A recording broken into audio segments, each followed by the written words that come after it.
ஜனநாயகம் ரிலீஸ் ஆகலை, ஜனநாயகம் ரிலீஸ் ஆகலை, ஒரு படம் ரிலீஸ் ஆகலன்னு நான் செத்தா புரிவீங்க.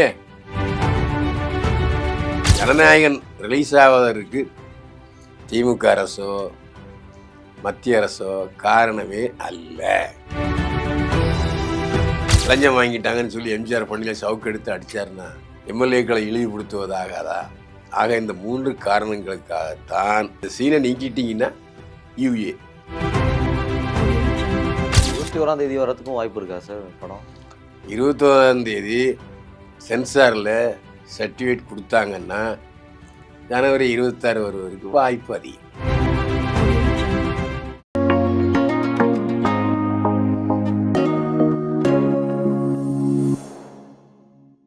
ஜெம் சினிமாஸ் நேருக்கு வணக்கம். நான் உங்கள் விஜய் அபிஷேக். இன்றைக்கி நம்ம ஜெம் செலிபிரிட்டி டாக்ஸ் நம்ம யார் கூட இருக்கோம் பார்த்தீங்க அப்படின்னா பைல்வான் ரங்கநாதன் சார் கூட தான் இருக்கோம். சார் வணக்கம் சார். என்னை வாழ வைத்துக் கொண்டிருக்கும் யூடியூப் சேனல் நேயர்களுக்கு நன்றியும் வணக்கம். சார் வர ட்ரெஸ் எல்லாம் ஒரு மாதிரி பாலிஷாக போட ஆரம்பிச்சிட்டாரு. பக்காவாக இருக்காது. என்னன்னு தெரியல, எனக்கே பொறாமையாக இருக்குது சாரை பார்த்த லைட்டாக. அனைவருக்கும் இனிய புத்தாண்டு பொங்கல் வாழ்த்துக்கள். சரி, உங்களை புகழ்ந்து பேசிகிட்டு இருக்கேன், நீங்கள் நேராக வாழ்த்துக்களுக்கு போயிட்டீங்க. புகழ்ச்சி பிடிக்காது, அவ்வளோதான், எதுவுமே கிடையாது. சரி, ஓகே சார், நம்ம நேராக டாபிக் உள்ள போயிடலாம் சார். போயிடலாம்ல? Okay sir. இப்போ எல்லாருமே பேசிட்டு இருக்க ஒரு விஷயம் என்ன அப்படின்னா, ஜனநாயகன் ரிலீஸ் ஆகலை. உமாந்த ரிலீஸ் பண்ணு சொல்லி ரிலீஸ் ஆகலை. அதாவது சென்சாரில் ரொம்ப குடைச்சல் கொடுக்குறாங்க அப்படின்னு சொல்லியிருக்காங்க. படம் ரிலீஸ் ஆக வாய்ப்பு இருக்கா? என்ன பிரச்சனை அது? முதல்ல சினிமாங்கிறது ஒரு பொழுதுபோக்கு சாதனம். நம்ம எல்லாம் வேலையிலையும் முடிச்சுட்டு கொஞ்சம் ரிலாக்ஸாக சந்தோஷமாக இருக்கிறதுக்கு போகிறது தான் சினிமா தேட்டரு. அதுவே வாழ்க்கையாகிறாது. ஜனநாயகன் ரிலீஸ் ஆகலை, ஜனநாயகம் ரிலீஸ் ஆகலை, ஜனநாயகம் ரிலீஸ் ஆகலை. என்னங்கடா புலம்புறீங்க? பரதேசிகளா? வீட்டில் சோறு இருக்கடா? ஒழுங்காக சம்பளம் கொடுக்குறீங்களா? ஒழுங்காக சம்பளம் வாங்குறீங்களா? இது எவனே அவசரம் பண்ணுறீங்களா? நாட்டில் விலைவாசி ஏறிக்கிட்டே போகுது. 1 கிலோ கறி 1000 ரூபா. இப்படிலாம் இருக்கும்போது ஜனநாயகம் ரிலீஸ் ஆகலை, ஜனநாயகம் ரிலீஸ் ஆகலை, ஒரு படம் ரிலீஸ் ஆகலைன்னு நான் செத்தா புரிவீங்க. இப்படித்தான் சொல்ல தோணுது. ஏன்னா ஆனானப்பட்டு 220 கோடி ரூபா சம்பளம் வாங்கிட்டு பேசாமல் தனி ஃப்ளைட்டில் போயிட்டுருக்காரு சிபிஐ விசாரணைக்கு விஜய். அவரே இதை பற்றி கவலைப்படல. கூலாக என்ன பண்ணிட்டார் தயாரிப்பாளர்? எப்பா பிரச்சனை எப்படி இருக்குது, எங்களால் இப்போ ரிலீஸ் பண்ண முடியல, விரைவில் ரிலீஸ் தேதியை சொல்கிறோம் சொல்லிட்டார் தயாரிப்பாளர். அப்புறம் என்ன? ஜனநாயகன் ரிலீஸ் ஆவதற்கு திமுக அரசோ மத்திய அரசோ காரணமே அல்ல. சென்சார் என்பது சுய சார்புள்ள ஒரு நிறுவனம். சென்சாருக்கென்று சில விதிமுறைகள் இருக்கிறது. அந்த விதிமுறைகள் படி தான் அவங்க நடக்கிறாங்க. சென்சாருக்கு நீ சர்டிஃபிகேட் கொடு அப்படின்னு சொல்லி எந்த அதிகாரமும் நீதிபதி உள்பட யாரும் உத்தரவிட முடியாது. எப்படி மாவட்ட கண்காணிப்பாளருக்கு போலீஸ் கண்காணிப்பாளருக்கு அதிகாரம் இருக்கிறதோ, மாவட்ட நீதிபதிக்கு அதிகாரம் இருக்கிறதோ, அதே போல் சென்சார் போர்டுக்கும் அதிகாரம் இருக்குது. அவர்கள் சென்சார் போர்டு உறுப்பினர் ஒருத்தர் சொல்கிறார், ஓம் அப்படின்னு ஒரு விஷயத்தை சொல்லி அதை இழிவுபடுத்துகிறாங்க, இந்தி மதத்தை புண்படுத்துகிறாரு, ஜனநாயகன் படத்தினுடைய இயக்குனரும் கதாநாயகனுங்கிறார். இதுக்கு அவங்க பதில் சொல்லி ஆகணும். 2வது, போலீஸ் டிஜிபி ஆஃபீஸ்லேயே வெடிகுண்டு வைக்கிறாங்க. இது எவ்வளோ பெரிய தப்பு. அப்போது போலீஸ் டிசிபி ஆஃபீஸ்லேயே வெடிகுண்டு வைக்கிறா இருந்தால் தமிழ்நாட்டில் சட்டம் ஒழுங்கு இல்லை அப்படின்னு ஆகிப்போதா? அதுக்கு சென்சார் தடை. அதே போல் கடைசியில் தேர்ந்தெடுக்கப்பட்ட சட்டமன்ற உறுப்பினர்கள் லஞ்சம் வாங்கிட்டாங்கன்னு சொல்லி எம்ஜிஆர் பண்ணில சவுக்கு எடுத்து அடித்தாருன்னா எம்எல்ஏக்களை இழிவுபடுத்துவதாகாதா? ஆக இந்த 3 காரணங்களுக்காகத்தான் இந்த சீனை நீக்கிட்டீங்கன்னா யூஏ சர்டிஃபிகேட் தரணும்னு சொன்னாங்க. இதுதான் உண்மை. இது நீக்கப்படவில்லை. நீக்கப்பட்டதாக சென்சாருக்கு கடிதம் கிடைக்கல. அதனால தான் சென்சார் தரவில்லையே தவிர உயர்நீதிமன்ற அமர்வு நீதிபதி சொன்ன மாதிரி, ஏன் 9ஆம் தேதி ரிலீஸ் ஆகுது, 10ஆம் தேதி ரிலீஸ் ஆகுது, என்ன குடியா முழுகி போகும்? அப்படி என்ன அவசர வழக்காக விசாரிக்கணும்? அதெல்லாம் முடியாது. 21ஆம் தேதி தள்ளி விட்டார்.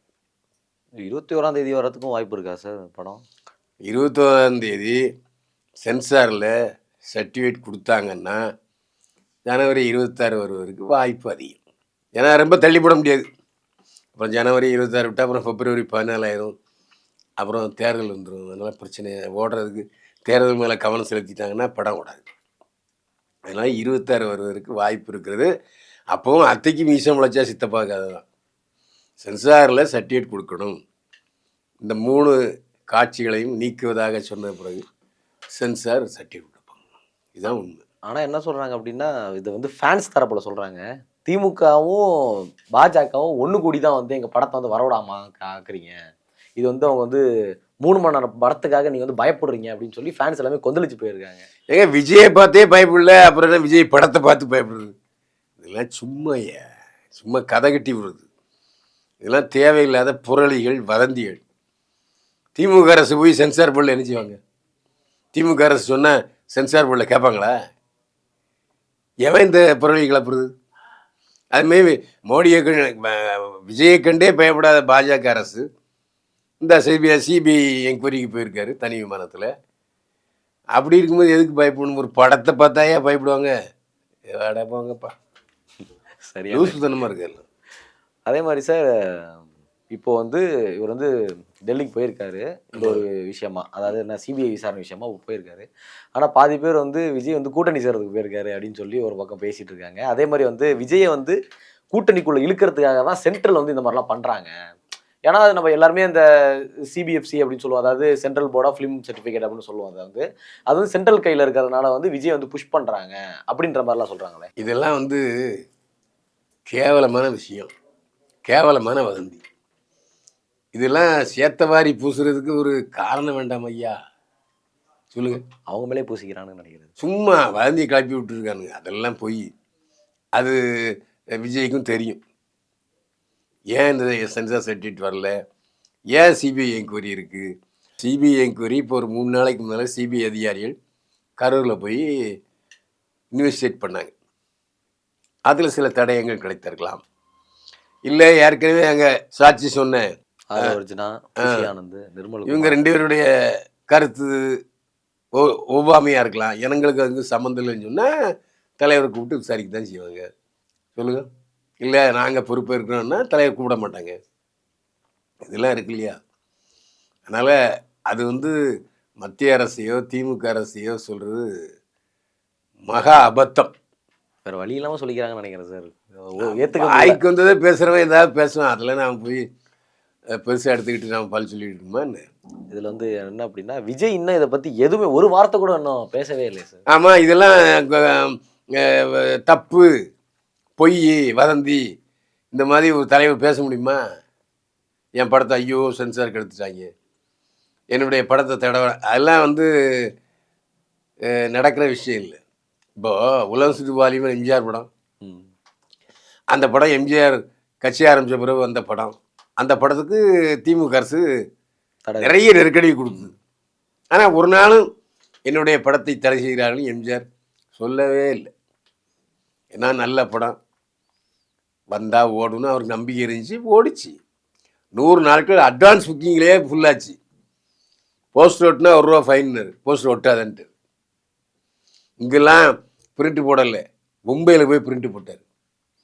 தேட்டர் கொடுக்கூடாதுன்னு திமுகலேருந்து பல தரப்பு பிரச்சனை வந்துச்சு. அதையும் மீறி தேட்டரில் கொடுக்கப்பட்டன. படம் ஓடிச்சா இல்லையா? நல்ல படம், தரமான படம் வந்தால் ஓடத்தான் செய்யும். அதை போய் பெருசாக பேசுகிறது வந்து யாரும் பேசவில்லை, விஜயும் பேச மாட்டார்.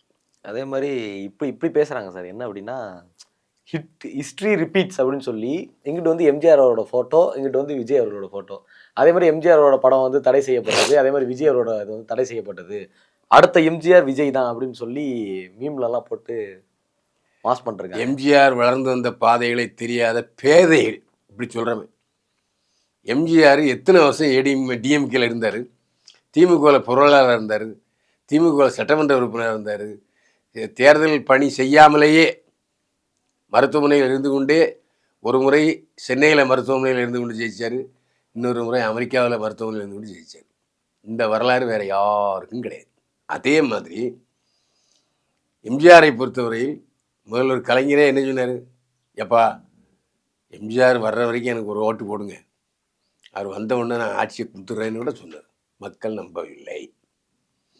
அது மட்டும் இல்லை, அவர் திமுகவால் எம்ஜிஆர் வளர்ந்தார், எம்ஜிஆரால் திமுக வளர்ந்தது. ஒவ்வொரு முறையும் ரசிகர்களுடைய நாடி துடிப்பை அறிவதற்கு சுற்றுப்பயணம் செய்தவர் எம்ஜிஆர். கட்சி ஆரம்பித்த பிறகு தினசரி பத்திரிகையாளரை சந்தித்தவர் எம்ஜிஆர். கட்சி ஆரம்பித்த பிறகு இது வரைக்கும் பத்திரிகையாளர் சந்திச்சிருக்காரா விஜய்? தெருவுக்கு வந்திருக்காரா? இல்லை. சும்மா அப்படியே ஷூட்டிங் மாதிரியே அந்த வேனில் நின்றுக்கிட்டு தீய சக்தின்னு சொன்னால் மக்கள் நம்பிடுவாங்களா? என்ன வகையில் தீய சக்தி சொல்லு? ஊழல்ங்கிற. உங்ககிட்ட இப்போ டிடிவி தினகரன் வரப்போகிறாரு, ஓ பன்னீர்செல்வம் வரப்போகிறாருன்னு சொல்கிறாங்க. அவங்களாம் ஊழல் இல்லை செய்யலையா? ஏன் கே.ஏ. செங்கோட்டையன் ஊழல் செய்யலையா? அவர் வேலை வழக்கு போட்டாங்க ஐயா, ஊழல் வழக்கு. அவர் உன் கட்சிக்கு வந்து யோக்கியமாயிட்டாரா? வாஷிங் மிஷின் நினைக்கிறேன் சார் உங்கள் கட்சி உள்ள துவச்சி வெளில எடுத்து க்ளீனாக வச்சுருவாங்க. அதனால் அரசியல்வாதினாலே தேனை நக்கிறவன் புறங்கை நக்காமையாக இருப்பான், தேன் எடுக்கிறவன். அந்த மாதிரி எல்லாரும் அரசியல். நீ மட்டும் யோக்கியம்மா? ஒழுங்கா வரி கட்டினியா? வெளிநாட்டிலேருந்து கார் கொண்டு வந்து வரி கட்டினியா? சரி, இசை விழாவுக்கு 60,000 ரூபா வசூல் பண்ணு, நியாயமா? இப்போவும் ரிலீஸ் ஆனால் 2,000 3,000ன்னு டிக்கெட் போடுவேன். 200 ரூபா டிக்கெட்டுக்கு 2,000 3,000 வாங்குறத 5,000 ரூபா சார். 5,000 ரூபா. அதை தடுக்க விஜயால முடியுதா? தியேட்டர் டிக்கெட்டே கள்ள மார்க்கெட்டில் விற்கிறதுக்கு நீ அனுமதிக்கிற. நீ என்னத்தை போய் இவ்வளோ உழைப்ப? வேட பாப்பா சார் வந்து அதான் டயர்டாயிட்டாரு. போங்களா, எவ்வளோ நேரம் அதை பற்றி நான் பேசுறது. விஜயால ஊழலை ஒழிக்க முடியாது. நான் ஒவ்வொரு வீட்டுக்கும் நேரில் வந்து நிற்பேன். உன் வீட்டுக்கே நீ நேரில் போய் நிற்கலையே. உங்கள் மனைவி எங்கே இருக்காங்க? உன் மகள் எங்கே இருக்காங்க? உங்கள் மகன் எங்கே இருக்காரு? உன் மனைவி மகளை காப்பாற்றுறதுக்கு உனக்கு திராணி இல்லை. மனைவியை காப்பாற்றுறதுக்கு திராணி இல்லை. மனைவி வெளிநாட்டில் இருக்காங்க, மகள் வெளிநாட்டில் இருக்காரு, மகன் அவர் பாட்டுக்கு படம் தயாரிச்சுக்கிட்டு இருக்காரு, படம் டைரக்ட் பண்ணிகிட்டு இருக்காரு. உன் குடும்பத்தையே உன்னால் கவனிக்க முடியுதா தம்பி விஜய்? நீங்கள் எப்படி எங்களை கவனிப்பீங்க சொல்லுங்கள்? முதல்ல உங்கள் குடும்பத்தை சரிப்படுத்துங்க, உங்கள் மனைவியோட சேர்ந்து வாழுங்க, அதுக்கப்புறம் எங்களை பக்கம் வாங்க. உங்கள் மடியில் எவ்வளோ அழுக்கு இருக்குது, முதுகில் எவ்வளோ அழுக்கு இருக்குது, அதை வச்சுட்டு நான் வந்து தீய சக்தி நாட்டுக்கு நல்ல என்னங்க கொடுக்க போகிறீங்க? இது வரைக்கும் ஏதாவது செஞ்சுருக்கீங்களா? உங்களால் கூட்டத்துக்கு வந்தவனுக்கு ஒரு பாட்டில் தண்ணி கொடுக்க முடியல, எல்லாரும் நிற்க வச்சிருக்கீங்க. எல்லாரும் உங்களை பார்க்குறதுக்கு வர்றான், நான் இல்லைன்னு சொல்லலை. படம் ஓடுது. இன்றைக்கி நீங்கள் வந்து ரஜினிக்கு அடுத்தபடி அதிக ரசிகர்களை பெற்றிருக்கிறீர்கள். இதையெல்லாம் நான் மறுக்கவே இல்லை. ஆமாம். ஆனால் இதையெல்லாம் வச்சு நீங்கள் வந்து முதலமைச்சர் நாற்காலிக்கு ஆசைப்பட்டீங்கன்னா அது முடியாது. சினிமாவே நடிக்கலாம் சார், பெஸ்ட்டு. ஆமாம், அதான் உண்மை. நீங்கள் பாருங்கள், ஏப்ரல் மாதத்துக்கு அப்புறம் கண்டிப்பாக அவர் சினிமாவில் நடிப்பார். Leo 2 confirm. அதுக்கான டிஸ்கஷனில் 2-3 டைரக்டர்கள் ஈடுபட்டுருக்காங்க. அவ்வளோதான், கவலைப்படாதீங்க விஜய் ஃபேன்ஸ். உங்களுக்கு வந்து நீங்கள் கவலையப்படாதீங்க, படம் கண்டிப்பாக லியோ 2 இருக்குது. என்ன சார் சோதா சொல்லி கை தட்டி சொல்லிடுங்க சார், லியோ 2 இருக்குது அப்படின்னு. மீண்டும் நடிக்க வருவார் விஜய், அவ்வளோதான், அதில் எந்த மாற்றமும் இல்லை. ஓகே சார், கேட்ட கேள்வி எல்லாமே சூப்பராக பதில் சொன்னீங்க. மறுபடியும் தொடர்ந்து இன்னொரு நாள் சந்திக்கலாம் சார். நன்றி. மீண்டும் சந்திப்போம்.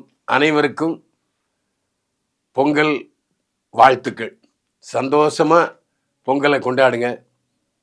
அந்த சந்தோஷம் வாழ்க்கை முழுவதும் நிலைக்கட்டும். இன்னொரு நாள் இன்னொரு கெஸ்ட்டோட நான் வந்து உங்களை பார்க்குறேன். Signing off, Vijay Abhishek.